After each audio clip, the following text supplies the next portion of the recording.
Welcome back to the case study of Vanitas, anime review, episode number 2. This I'm reviewing the second episode of the series. No, I think it's Noel. His name is Noel, the City of Flowers. This is basically covering covering the rest of chapter 2. Yeah, the second chapter, I should point out though, they adapted 2 pages of that entire chapter, pages 6 and 7. This episode covers all the rest of the chapter, which I should point out the chapter is 47 pages. And it also covers chapter 3. So, okay amount of chapters covered for just 2 episodes. As long as they don't catch up with the manga too quickly, they'll be perfectly fine. Now, with this episode, we start off with Vanitas and Noel, where they're basically in a jail cell, and he's wondering, what the heck is he doing here? He did nothing wrong. And Vanitas like, yeah, I convinced that you're my partner in crime. He's like, what? And of course, he keeps turning it down. After chatting for quite some time in this cell, oh yeah, and he also mentions that apparently they confiscated all their belongings, including his wallet. So, they're later free because they get an invitation from Count Orlik. Yes, he is a vampire count who works. They explain that he's actually the liaison between the humans and vampires appointed by the Queen. Which Queen, you might ask? Queen Victoria. Because it's in the same time period. Because of course she is. Yep, and then he simply and of course he goes outside. Of course, Vanitas did volunteer to show him around because he's basically probably a native. And of course, Noel is just basically someone who just flew over there from the UK. And mostly, but he does explain that the reason why he's after the Book of Atlantis because his master asked him to ascertain its actual value, whatever. And of course, Vanitas himself does explain why he was after Amelia last episode. Because he got a letter from her to basically go after her. That was the simple gist of it. I'm like, okay, given the time period, makes perfect sense. Send a letter. It's not like she can easily text him. Say, hey, can you come to this airship to basically cure this curse? Yeah. So, he goes outside. Now, I'm thinking like Victorian or Paris. Now, London is usually like the most common area associated with the Victorian era, like ever shown in fiction. Paris is not really shown very much. If it is, it's very rare it is.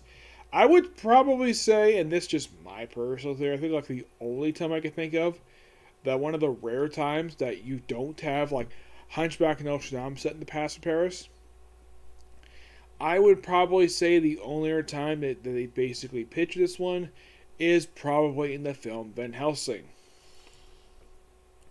And by the way, it's the 19th century. I'm not sure exactly when this takes place, but we see people driving the early version of cars. Yes, something the UK introduced. Of course, the US at this point was still using a lot of horse-drawn carriages. Here it's a mix between the cars and the carriages. And of course, well, Vanitas is like after a while, basically he's already exhausted because he keeps pulling away Noel from the actual people because he keeps stopping, glaring at everything. Excuse me. So, eventually they do arrive at where the Countess is at a place called Granita Valentine. And from what I read, it's actually a hotel that the Count is staying at. Okay, so since it's a Count, I'm sure he can afford to pay the actual hotel to basically rent out space for his office in this place. So Vanitas is the one when they go inside, and they actually open the door up to his office, and then of course, well, the Count's bodyguards, a male and female vampire, who basically point their fingernails in because they can't exactly use guns. Like, and they wonder like why they're trying to attack him. He says because you're thinking you're an intruder because you didn't knock on the door. This is despite the fact we were actually invited here. So basically, the Count figures out that he is. Now, they also mention, though, that their belongings, both from the airship and from the police station, sent directly to him. And this includes Noel's cat, Moore. Yes, it's Persian cat. I think it's a Persian cat just by looking at it. Because appearance-wise, it looks like the same type of cat you would see in the James Bond movies. Yes, seriously. How would I know it? Because I've seen the James Bond movies. I've done reviews on them, so I know what I'm talking about. And you might ask, have I met anybody who actually worked on any of the James Bond stuff? Like the movies, the novels, or the comics?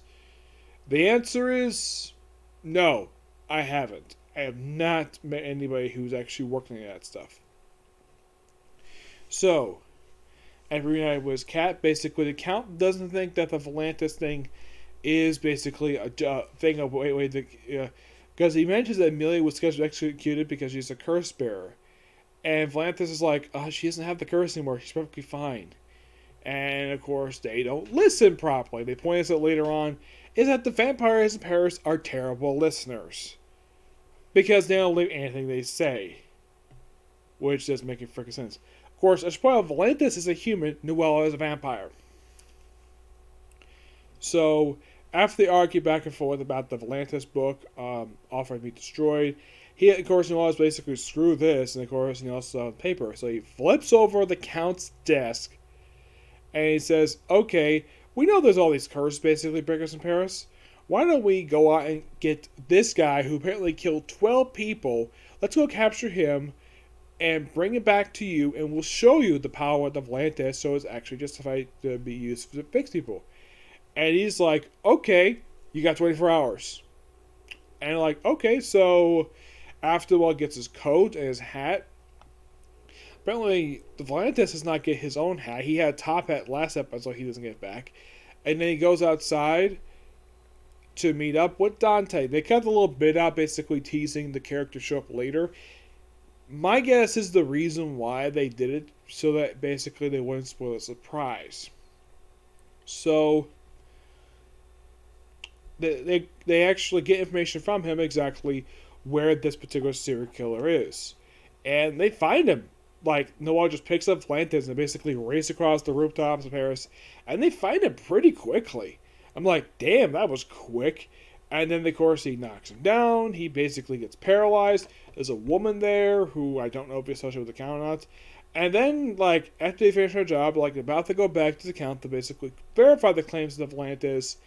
And then we see a little boy and a beautiful woman carrying a casket on her back. I'm not kidding about that. They also explain that there was this particular... They explain later on who she is. It's quite interesting explanation of who this woman is. So, the boy's like, can you give me the Atlantis? I'd like to destroy the kill my brother. And, of course, Atlantis is like, no, I'm not giving it to you. So, his associate, Janine, that's her name, Janine, she basically says, of course, she smacks her coffin in the ground, opens it up, and Vanitas is like, oh crap, that's the Crimson Gauntlet. You guys are like, Tyler, run away! Run away! And of course, he does explain who the heck she is. She is the Hellfire Witch Janine. She was actually a Baronucci, I think it's even, it's a French word for like a general. And they explained during the Human Vampire War, 1,000 vampires defected to the human side. And as punishment for these vampires, this Hellfire Witch murdered all these vampires with this very powerful gauntlet. And of course, well, Vanitas is basically who's not human, not very well trained in, let's say, combat, like trained to combat, like this, because Noel basically does his best, basically, to protect him. And then, of course, knocked into a room with gears, where Noel's got his shoulder sliced up. And of course, they have a bit of a conversation and, well, discuss basically what to do next, and that's the episode. Need to figure out a way to take down the Hellfire Witch. I gotta say, fantastic episode, and so far, 2 episodes in, Studio Bones has done a fantastic job with the series, and I can't wait for episode 3. Excuse me. Oh, in case you're curious, though, like, as this episode, like, how many more chapters will be adapted for the series? I don't think there's that many. I don't think so, no. There is exactly about 2 more chapters left. Yes. Now, how far do I think the anime might go for this particular season? Well, they split the two cars, so I wouldn't be surprised, though, if they actually, well, probably do this arc here and maybe do the next couple arcs, but that's probably all they're going to do. Because, well, I don't think there's been that many amount of arcs released so far for the series. Not necessarily. There's only been 4 arcs. Well, the 4th arc actually wraps up with chapter 43. They haven't started necessarily the 5th arc yet. Actually, they have. So, yeah, the 3rd arc is 14 to 19. Let's see if I can find it here. Yeah, so basically the very next arc, second arc, is basically 6 to 13. Not the... I originally thought it was like 11. Turns out I was wrong. It was actually 13. And this one's 14 to 19. That's the 3rd arc. So... 4 is like 20 to 43. And that means that the current arc is going since chapter 44. So, if I take a guess exactly how far they're going to go with this particular season, since it's going to be 2 parts, I would probably say that this particular arc probably wrapped up by episode 4. Yes, since there's only 2 chapters left, so either it's going to wrap up with episode 3 or episode 4. It just depends upon what Studio wants to do with it. And maybe they might like go through like the very next arc of the series, which is basically Ball Masquerade. That might be the next one. It's possible. The arc itself is only just 8 chapters, so I wouldn't be surprised if they basically started this arc and take a break and then come back to it later. So they might end it with the 3rd arc, Entry. I think it's Untry Hunters. It's Catacombs is what it's called. The current arc they're adapting is Perusian Excursion. That's the arc they're adapting for the end right now.